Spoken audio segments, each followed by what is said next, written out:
ये धरती इस्लाम की जाए पैदाइश है।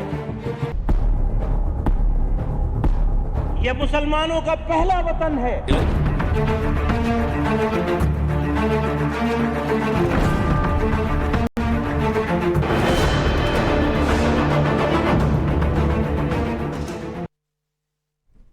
तो आज का सबसे बड़ा सवाल यही है कि ये जो नफरत करते हैं, इनकी हसरत आखिर है क्या?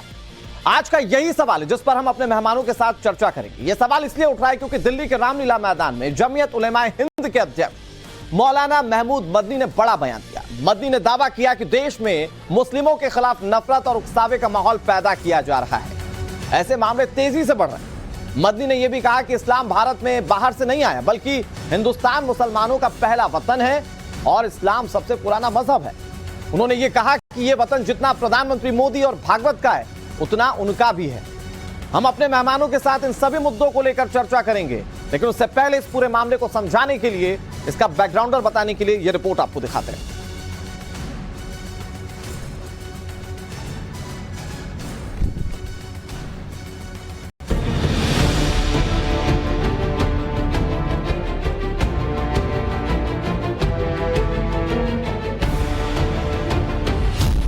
सरकार और कोर्ट पर मदनी का सीधा निशाना। अदालतें रियासत के दबाव में काम कर रही हैं। धर्मांतरण कानून से मौलाना को डर क्यों? मजहबी तब्दीली के खिलाफ कानून साजी का मकसद मजहबी आजादी जैसे बुनियादी हक को नुकसान पहुंचाना और उसकी आड़ में अकलियतों को निशाना बनाना है।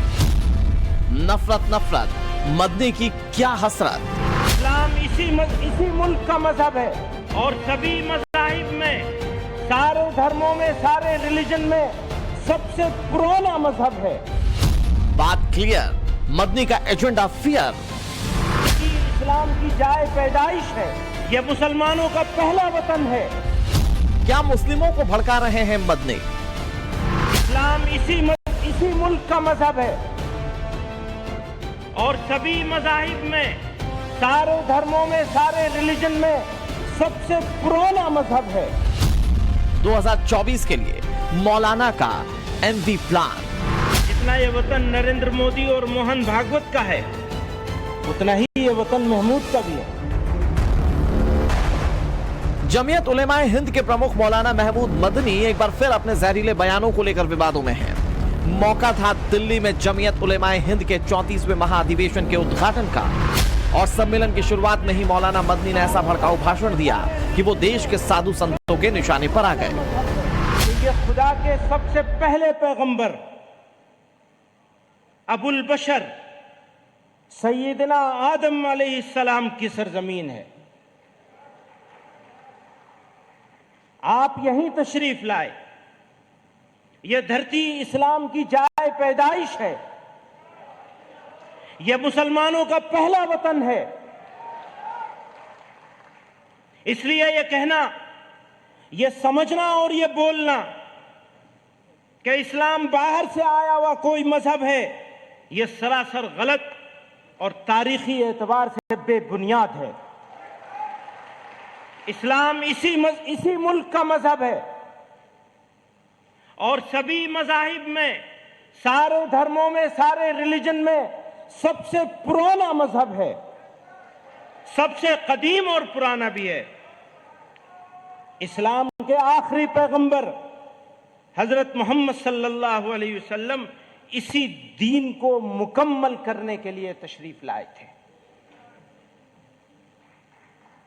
इसलिए मैं वाज़ेह तौर से कहता हूं कि भारत हिंदी मुसलमानों के लिए वतनी और दीनी दोनों हैसियतों से सबसे अच्छी जगह है। भड़काऊ मदनी के जहरीले बयानों का सिलसिला यही नहीं थमा। उन्होंने चेतावनी भरे लहजे में कहा कि ये मुल्क जितना दूसरों का है, उतना ही देश के मुसलमानों का भी है। पुराना मजहब है। भारत हमारा वतन है। जितना ये वतन नरेंद्र मोदी का, जितना ये वतन नरेंद्र मोदी और मोहन भागवत का है, उतना ही ये वतन महमूद का भी है। भारत हमारा देश है।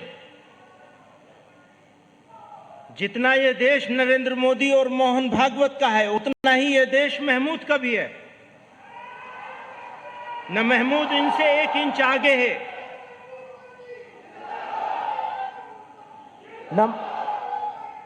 न महमूद इनसे 1 इंच आगे है और न वो महमूद से 1 इंच आगे है। देश में जबरन धर्मांतरण के खिलाफ जो कानून है उससे भी भड़काऊ मौलाना को ऐतराज है। वो इस कानून को मुस्लिम समुदाय के खिलाफ लिया गया एक्शन बता रहे हैं। भारत की मुतअद्दिद रियासतों ने मजहब की तब्दीली को कंट्रोल करने के लिए कवानीन बनाए हैं। मुतअद्दिद रियासतों के जरिए मजहबी तब्दीली के खिलाफ कानून साजी का मकसद मजहबी आज़ादी जैसे बुनियादी हक को नुकसान पहुंचाना और उसकी आड़ में अक़लियतों को निशाना बनाना है। इन कवानीन की ज़बान इस कदर मुबहम है कि वो खुद मजहबी आज़ादी के लिए संगीन चैलेंज है जो आईन हिंद का बुनियादी हिस्सा है। ज़बरदस्ती, धोखाधड़ी और लालच के जरिए किसी का मजहब तब्दील कराने के हम भी मुखालिफ हैं। दोबारा कहूँगा, ज़बरदस्ती, धोखाधड़ी और लालच के जरिए किसी का मजहब तब्दील कराने के हम भी मुखालिफ हैं। लेकिन देखने में ये आ रहा है कि जो लोग हकीकी तौर पर सच्चे दिल से मजहब बदलते या बदलवाते हैं उनके खिलाफ भी जबरदस्ती, धोखाधड़ी और लालच का गलत इल्जाम लगाकर उन्हें गिरफ्तार किया जा रहा है। दिल्ली के रामलीला मैदान में जमीयत उलेमाए हिंद के अध्यक्ष मौलाना महमूद मदनी ने दावा किया कि मुस्लिमों के खिलाफ नफरत और उकसावे के मामले लगातार बढ़ रहे हैं। हाल ही के दिनों में इस्लामोफोबिया काफी बढ़ गया है। नीज ये बात भी आमतौर से देखी जाती है कि फसादात के मौके पर मारे भी मुसलमान जाते हैं, लूटे भी जाते हैं और उल्टा उनको ही कसूरवार ठहराकर कैदोबंद की सजा दी जाती है। ये कोई पहला मामला नहीं है जब मौलाना मदनी की जुबान से ऐसे जहरीले बोल निकले हों। उन्होंने कई बार मजहबी नफरत को हवा देने की कोशिश की। सवाल ये उठता है कि क्या मदनी 2024 के लिए मुस्लिम वोट प्लान सेट कर रहे हैं? अगर नहीं तो चुनावी मौसम में उनके ऐसे बयानों का मकसद क्या है? दिल्ली से गौरव श्रीवास्तव के साथ ब्यूरो रिपोर्ट, टाइम्स नाउ, नव भारत। हर भारतवासी ये गर्व से कहता है कि वो भारत देश का एक हिस्सा है, अभिन्न अंग है और बहुत खुशी के साथ इस जमहूरियत का एक हिस्सा होने के साथ साथ वो प्राउड फील करता है। लेकिन कुछ लोगों को यहां पर नफरत नजर आती है। इसके पीछे की वजह क्या, दरअसल ये समझने की कोशिश करेंगे। हमारे साथ बहुत खास मेहमान जुड़े हुए हैं। स्वामी चक्रपाणी महाराज हमारे साथ जुड़े हुए हैं जो कि हिंदू धर्म गुरु हैं। हमारे साथ अवधेश कुमार जी जुड़े हुए हैं बतौर राजनीतिक विश्लेषक, अतीकुर रहमान जी हमारे साथ जुड़े हुए हैं बतौर मुस्लिम स्कॉलर और हैदर मुजीब मेवाती साहब हमारे साथ जुड़े हुए हैं बतौर राजनीतिक विश्लेषक। सभी का बहुत बहुत स्वागत। शुरुआत मैं आप ही से करता हूं। अतीकुर रहमान साहब, इस्लामोफोबिया देश में है क्या? आपको भी ऐसा लगता है क्या? और आप ये समझा पाएंगे कि किस टर्मिनोलॉजी में इस्लामोफोबिया का जिक्र किया गया? कोशिश करता हूँ अनुराग जी इस्लामोफोबिया समझाने की। जी, बड़े हमारे आदरणीय महाराज चक्रपाणी महाराज जी यहाँ पर बैठे हैं। इनको आप थोड़ा सा पूरे दिए, आपको पता चल जाएगा कि इस्लामोफोबिया क्या होता है। आप मेंबर ऑफ पार्लियामेंट प्रत्याशी ठाकुर को थोड़ा सा मैं अतीकुर रहमान साहब बहुत माफी के साथ आपको रोक रहा हूं। आपने बहुत दिलचस्प तरीके से शुरू किया, थोड़ी सी आवाज में दिक्कत है, मैं आपके पास एक बार फिर से आऊंगा। मुजीब साहब, यही आप मुझे बता दीजिए कि इस्लामोफोबिया क्या वाकई देश में है क्या आज? देखिए, पहली बात तो मैं बता दूं कि जो हिंदुस्तान में चाहे मोहन भागवत साहब हो, मदनी साहब हो, किसी भी धर्म गुरु कोई भी हो जी, कोई भी ऐसा बयान दे के पीस और हार्मनी को इफेक्ट करना इस देश में ऐसे लोगों का एक रवैया बन चुका है। रही बात इस्लामोफोबिया की, ये बात ठीक है। आज के दौर में भारतीय जनता पार्टी जब 2014 के बाद इस देश में आई है, कहीं ना कहीं मुसलमान डरे हुए हैं, सहमे हुए हैं। मुसलमानों को मॉब लिंचिंग के नाम पे मारा जा रहा है। इस बात पे मैं मदनी साहब से बिल्कुल, मदनी साहब ने सही बात कही है कि कहीं ना कहीं मुसलमानों को ही मारा जाता है मॉब लिंचिंग के नाम पर और उन्हीं को कसूरवार ठहरा के। हैदर मुजीब मेवाती साहब, आप बतौर राजनीतिक विश्लेषक बैठे हुए ना। मुजीब साहब, एक मिनट, ये हमारे देश में सर तन से जुदा वाला मामला तो आपसे छुपा नहीं है। जुनैद नाम पर सर तन से जुदा हमारे देश में हुआ ना सर? कौन मारा गया उसमें? कुछ लोगों ने मार के। नहीं मेवाती साहब, सर तन से जुदा में कौन मारा गया? बहुत है इस देश में। आप इस्लामोफोबिया की बात करते हैं, हमारे देश में सर तन से जुदा गैंग एक्टिव है सर। आप बात इस्लामोफोबिया की कर रहे हैं। एक बात बताइए, भारतीय जनता पार्टी की जो कार्यकर्ता मेन लीडर निपुण शर्मा हुजूर अक़दस सल्लल्लाहु अलैहि वसल्लम हमारे प्रॉफिट के बारे में क्या कहती है? ये हिंदुस्तान संविधान से चलेगा, या अगर मोहन भागवत साहब के कोई भी कार्यकर्ता, चाहे मोहन भागवत हो, परवेश वर्मा राज्यसभा जो सांसद है भारतीय जनता पार्टी के लोकसभा के दिल्ली से, वो क्या कहते हैं कि मैंने मुसलमानों की कब्रों को उखाड़ फेंकने का काम करा। अनुराग ठाकुर जी क्या कहते हैं? देश के गद्दारों को गोली मारे सालों को। अभी हाल ही में हरियाणा की घटना, 22 साल का वारिस नाम का युवक, वारिस हुसैन, जो मेवात से ताल्लुक रखता है, मॉब लिंचिंग के नाम पे उसको मानेसर में मार दिया गया। क्या मुसलमानों को नहीं, हैदर मुजीब मेवाती साहब, ये सब तो कानूनी कार्रवाई के दायरे में आते हैं और आपराधिक श्रेणी में आते हैं। अगर लिंचिंग की बात आप कह रहे हैं तो ये आपराधिक श्रेणी में आते हैं सर, लेकिन धर्म के नाम पर, मजहब के नाम पर हत्या करने वाले इस गैंग को एक्टिव पूरे देश ने देखा है। अतीकुर रहमान साहब, लेकिन मेरे देश में, जिस देश में हिंदू मुस्लिम एक साथ सब रहते हो, वहां पर यह बताने की जरूरत क्यों है कि प्रधानमंत्री नरेंद्र मोदी का भी देश उतना है और महमूद साहब का भी देश उतना है? यह कॉन्सेप्ट आया कहां से? सही कहा अनुराग जी कि आखिर ये नौबत आई क्यों? हम लोगों को, अनुराग जी सुन पा रहे हैं आप मुझे? सुन पा रहे हैं सर, आप प्लीज बताइए। जी, तो ये नौबत आई क्यों? आखिर क्यों बार बार किसी को भी बताना पड़ता है कि भाई मोदी जी, आप अगर बताते हैं कि सबका साथ सबका विकास आपका नारा है, तो ये वॉक द टॉक नजर क्यों नहीं आता है? ये क्यों आपके जो फुट सोल्जर हैं, आपके फ्रिंज एलिमेंट हैं, ये क्यों माइनॉरिटीज को टारगेट करते हैं, क्यों नीचा दिखाने की कोशिश करते हैं? अनुराग जी, कोई शाम ऐसी गुजरती नहीं है जहां पर हम किसी भी मुस्लिम ऑर्गेनाइजेशन के खिलाफ एक तरह की पूरी साजिश के तहत। अतीकुर रहमान साहब, किस मुस्लिम ऑर्गेनाइजेशन की बात कर रहे हैं आप? पीएफआई की जो साल 2047 तक मुस्लिम राष्ट्र की कल्पना कर रहा है, नहीं, किस मुस्लिम ऑर्गेनाइजेशन की बात कर रहे हैं आप? ये मुसलमान इस सोसाइटी में रहने लायक नहीं है, इनके खिलाफ इतनी शिकायतें हैं, इतनी FIR है, इतनी नहीं। अतीकुर रहमान साहब, आपको किन मुद्दों से, किन मसलों से परेशानी है? नहीं, पीएफआई पर जो कार्रवाई, मुस्लिम संगठन पर कोई परेशानी है सर, जो 2047 तक मुस्लिम राष्ट्र का ख्वाब दिखा रहा था और देख रहा था जी, उस कार्रवाई से परेशानी है आपको? जो मुस्लिम राष्ट्र का ख्वाब दिखाने वाले हैं वो कभी भी कामयाब नहीं होंगे। ये आप एक एक मुसलमान बच्चे, नौजवान और बूढ़े के मुंह से सुन लेंगे जी। जो लोग ये ख्वाब देख रहे हैं। या अनुराग जी, मैं 30 सेकंड लूंगा प्लीज प्लीज। जो 2047 डॉक्यूमेंट का जिक्र हो रहा है पीएफआई का, वो डॉक्यूमेंट मैंने कई प्लेटफॉर्म के ऊपर सामने बताया है, जो लिखित रूप में 6 साल से मेरे पास है। वहां पर इस्लामिक स्टेट का कहीं कोई जिक्र नहीं है। जो डॉक्यूमेंट बरामद हुए हैं वो जानबूझकर प्लेस किए गए हैं।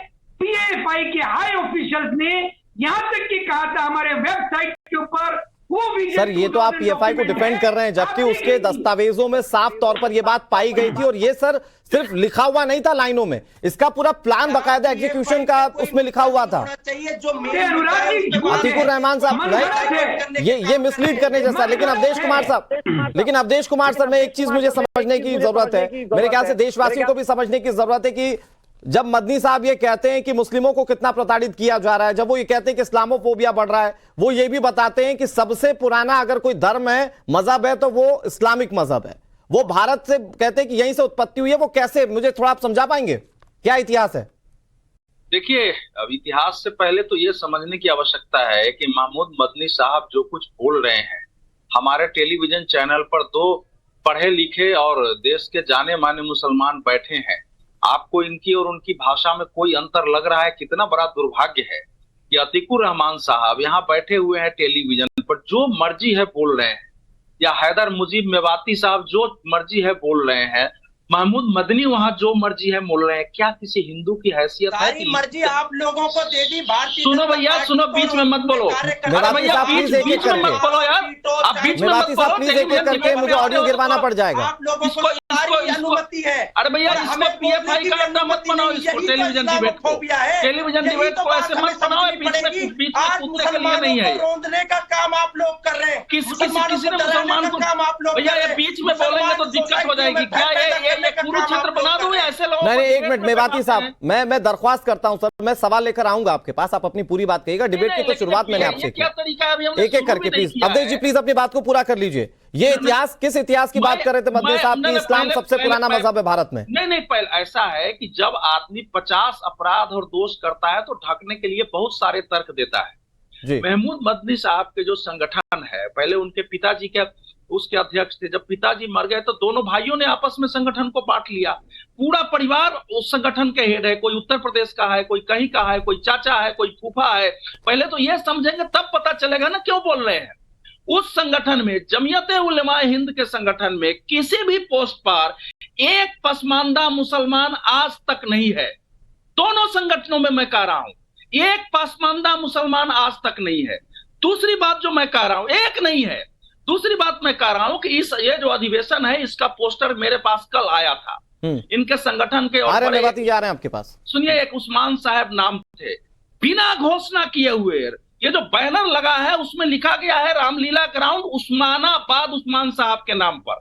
माने आपने वो किसी मोहल्ले में है उसका नाम आपने उस्मानाबाद कर दिया है, बजाबता वो बैनर लगा हुआ है, कोई बोले। तीसरी बात मैं कह रहा हूं कि इसमें 3 प्रमुख लोगों को महत्व दिया गया है इस एजेंडे में। सबसे ज्यादा मुसलमानों की औसत आबादी पश्चिम बंगाल है, असम है और कश्मीर है। अब आप समझिए, जो कश्मीर के अध्यक्ष हैं इनके संगठन के, उनका नाम है मौलाना रहमतुल्लाह। एनआईए का उन पर छापा पड़ चुका है, उन पर आतंक के वित्त पोषण का आरोप है, उनके खिलाफ जांच चल रही है और वो यहाँ खड़ा होकर के बजाबता भाषण दे रहे हैं। इसीलिए तो जो बातें कही है, सवाल उसको लेकर है कि आपको जब देश में इस्लामोफोबिया दिखता है, जब आपको बराबरी की तमाम चीजें नजर आती है, तो आप ऐसी बातें क्यों कर रहे हैं जिससे कि सौहार्द बिगड़ सकता है? अरे भाई, क्यों दिखता है? जब आप सवाल असम में बहुत संक्षेप में प्लीज। अब मैं कह रहा हूं कि असम में अगर बाल विवाह चल रहा है, बदरुद्दीन अजमल इनके अध्यक्ष है वहां, वो आके एक एजेंडा दे रहे हैं, तो इसलिए ये बातें कह रहे हैं। किसी ने नहीं कहा है, मोहन भागवत का या किसी का एक बयान बता दे जो कहा होगा कि मुसलमान 2ym दर्जे का नागरिक है। किसी ने ये बात नहीं कही है। और हमारे देश में इस्लामोफोबिया की बात तब की जा रही है जब धर्म विशेष के लोग जो हैं वो सर तन से जुदा गैंग चलाते हो। हमारे देश में हिंदू मुस्लिम एक साथ मंदिर में और मस्जिद में पूजा अर्चना करते हो, वो तब बात की जा रही है। मैं बहुत जल्दी से आता हूं आचार्य चक्रपाणी जी आपके पास। सर, ये जो इस्लामोफोबिया है वो हिंदू फोबिया कभी क्यों नहीं नजर आता? सिर्फ एक इस्लामोफोबिया पे ही कुछ लोग स्टिफ क्यों हैं? देखिए अनुराग जी, एक तो जो आप बता रहे हैं कि हिंदू मुस्लिम एक साथ रहते हैं या पूजा करते हैं, इस देश में ये तभी तक संभव है जब तक जो है हिंदू बहुसंख्यक है। पाकिस्तान में एक साथ क्यों नहीं बैठते भाई? बांग्लादेश में 14 मंदिर कैसे टूट गया भाई? 57 देशों में क्यों नहीं हिंदू एक साथ मुसलमानों के साथ बैठ पाते भाई? क्योंकि वो कट्टरपंथी। ठीक है, मैं आ रहा हूं आपके पास एक बार। सर, तो फोबिया नजर आता है, उन्हें लगता है कि देश में नफरत बढ़ रही है। उन्होंने कहा कि उकसावे बढ़े हैं, धर्मांतरण पर जो कार्रवाई हो रही है उन्हें उस पर भी प्रश्न चिन्ह है। अब सवाल ये कि आखिर देश में उन्हें ये तमाम सवाल क्यों लग रहे हैं, इसे समझने की हम कोशिश करें। कई मेहमान हमारे साथ लगातार जुड़े हुए। मैं बहुत जल्दी से मुजीब मेवाती साहब आप ही के पास आता हूं, उसके बाद चक्रपाणी जी मैं आपके पास आ रहा हूं। मुजीब साहब, मुझे ये समझाने की कोशिश कीजिए कि ये देश में इस्लामोफोबिया कैसे एक धर्म विशेष को नजर आता है, जब हमारे देश में आप देखिए कि कैसे सर तन से जुदा गैंग एक्टिव है। देखिए कि कैसे हमारे यहां पर कुछ जगहों पर सिर्फ एक धर्म विशेष के लोग रहते हैं, घरों के बाहर चस्पा कर दिया जाता है कि मकान बिका हुआ है। बावजूद इसके इस्लामी फोबिया उन लोगों को नजर आता है जिस धर्म से जुड़े हुए वो लोग हैं। भाई साहब, हमारे साथ तो वो है कि हम आह भी कर देते हैं तो हो जाते हैं बदनाम। वो कत्ल नहीं, जो आप लोगों ने गला काटा, यानी कि सर तन से जुदा गैंग ने गला काटा, वो आह बराबर है सर? मतलब सच में? मैं आपको ऑथेंटिक रिपोर्ट बताऊंगा, यहाँ जबान से कहना कुछ नहीं होता। गूगल कर लीजिए किसने मुसलमानों को मॉब लिंचिंग के नाम पे मार दिया गया। पहलू खान को मार दिया गया, वारिस नाम के जो हुसैनपुर का जो मेवात से ताल्लुक रखता था उसको हाल ही में पिछले वीक में मार दिया गया। जुनैद नाम का जो बच्चा था जो बल्लमगढ़ से था वो मार दिया गया। एक चूड़ी बेचने वाले को उसको मार दिया गया। एक मौलाना थे जो झारखंड में, उसको मार दिया गया। कितने लोगों को मार ऐसे मैं भी कई सारे किस्से गिना सकता हूं जिसमें हिंदुओं को लिंच किया गया है। मैं एक नहीं सर, कई किस्से गिना सकता हूं। ये तो आपराधिक श्रेणी में आते हैं ना सर। तो आप हमारे देश के समाज को कटघरे में थोड़े खड़े कीजिएगा नवभारत टाइम्स के सर। मैं मेरे सर, हमारे देश में जो ये नफरत फैलाने की कोशिश की जा रही है, दरअसल मैं उस पर प्रवक्ता बन रहा हूं।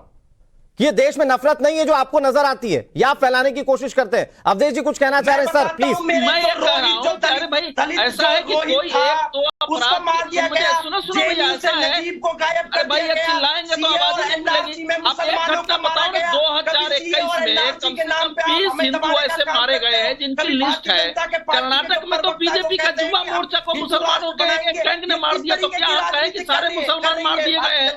इस प्रकार से जहर फैला करके समाज में क्या पैदा करना चाहते हो? इस देश में अगर क्राइम हो गया, इस क्राइम में कोई मारा गया है, आपको पता है कि मेवाती साहब भाषाई मर्यादा बना के रखिए सर। भीमराव अंबेडकर की किताब संविधान ऐसा है अनुराग, इस प्रकार से टेलीविजन पर बैठा के नहीं, एक मिनट मुजीब मेवाती साहब, आप बतौर राजनीतिक विश्लेषक बैठे हुए सर, अपने ज्ञान का परिचय ऐसे मत दीजिए।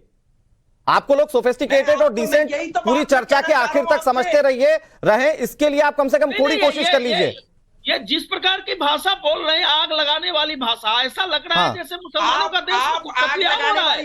अरे भैया, किसी मुसलमान को ऐसा है कि एक मुसलमान इस देश में किसी से भयभीत नहीं है। उसका भी एक सोशल हार्मनी पे कितना इफेक्ट पड़ता है। अगर सोशल हार्मनी देश की नहीं बिगड़ी है, सोशल हार्मनी ठीक है। डॉक्टर भीमराव अम्बेडकर की किताब ये अवधेश जी ये ऑथेंटिक डेटा की बात कर रहे थे, अवधेश जी ऑथेंटिक डेटा की बात कर रहे थे। मेवाती साहब एक मिनट, मैं एक डेटा आपको बताता हूं, सुनिए। हम किस स्टेज पर हैं? मेवाती साहब एक डेटा मैं आपको बता रहा हूं, सुनिए। विजय माल्या को लाने की बात नहीं हो रही, ललित मोदी को लाने की बात तो सर बात होती है तो आप एक मैदान से कह देते कि हमारे देश में सौहार्द बिगड़ रहा है। एक मिनट मेवाती साहब, एक रिपोर्ट मैं आपको बता दूं, मेरे ख्याल से आपकी जानकारी के लिए बहुत अच्छा रहेगा। ऑस्ट्रेलिया टुडे की रिपोर्ट है, ये 6 फरवरी को छपी हुई है, जिसमें उन्होंने कहा है कि भारत देश 110 देशों के मुकाबले पूरी दुनिया में सबसे बेहतरीन देश है माइनॉरिटीज के लिए। आज पाकिस्तान मुल्क में भी मुस्लिम जो लोग रहते हैं वो लोग कहते हैं कि भारत ज्यादा बेहतर है उनके मुकाबले, और आज यहां आपको नफरत नजर आती है। अतीकुर रहमान साहब प्लीज। मैं एक बात, एक मिनट मेवाती साहब, सारा वक्त आपके लिए नहीं है, प्लीज। अतीकुर रहमान जी,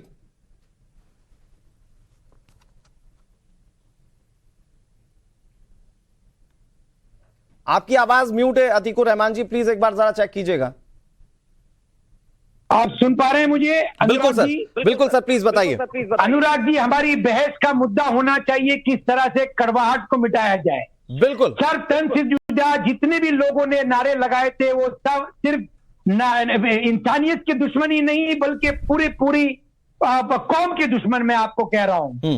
आप मुझसे चक्रपाणी महाराज जी से ये कहलवा के दिखाइए कि जो मेंबर ऑफ पार्लियामेंट ये कहती हुई सुनाई दी थी चक्कू छुरियां तेज करा लो, उसको कंडेम करते हैं ये? महाराज जी प्लीज। हाँ अनुराग जी, देखिए सबसे बड़ी बात यह है, आज उसको जिस भारत में आपको पता होना चाहिए कि 629 में सबसे पहला मस्जिद केरल के त्रिशूर में बना, और वो हिंदू राजा बनवाने वाला था। आप जरा सोचिए, जिस हिंदुस्तान और हिंदुओं ने इनको स्थान दिया उसको कहते हैं कि जी हमारा सबसे पुराना धर्म है। दूसरी बात, वो ये कहते हैं कि जी ये भारत पर मेरा अधिकार है सबसे पहला, मैं सबसे ज्यादा राष्ट्रवादी हूँ। उस समय इनकी राष्ट्रवादिता कहाँ चली जाती है जब जब निपुर शर्मा का बयान आता है तो 57 देशों को अपने देश के खिलाफ खड़े कर लेते हैं दबाव बनाने के लिए। आप जरा सोचिए कितनी निम्न स्तर की बात है। और मैं आपको बताना चाहता हूं कि इस तरह की मदनी साहब के बयान से यहाँ पे देते हैं विक्टिम कार्ड खेलते हैं, और देश में हमारे 14 मंदिर तोड़ दिए जाते हैं। एक मिनट मेवाती साहब, एक मिनट। आप तो मेवाती साहब, अतीकुर रहमान अपने सवाल पूछने के काबिल हैं, वो बहुत सुलझे हुए व्यक्ति हैं, मैं जानता हूं, बहुत लंबे समय से हम चर्चा में बैठते हैं, वो अपने सवाल पूछने के लिए मेवाती जी काबिल हैं। अतीकुर रहमान साहब पूछ लीजिए प्लीज। विक्टिम कार्ड आपसे सवाल किया था, शायद आपने सुना नहीं। चक्रपाणी जी वो एक सवाल पूछ रहे हैं आपसे।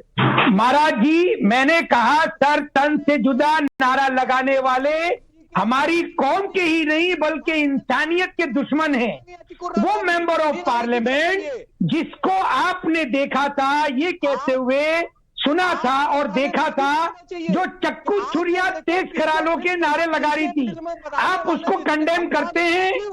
किया था किसी हिंदू संगठन ने गर्दन नहीं काट दिया, जैसे आपने कन्हैया कुमार की सरेआम गर्दन काट दिया और वीडियो बनाया, जैसे कि कमलेश तिवारी की हत्या सरेआम कर दी।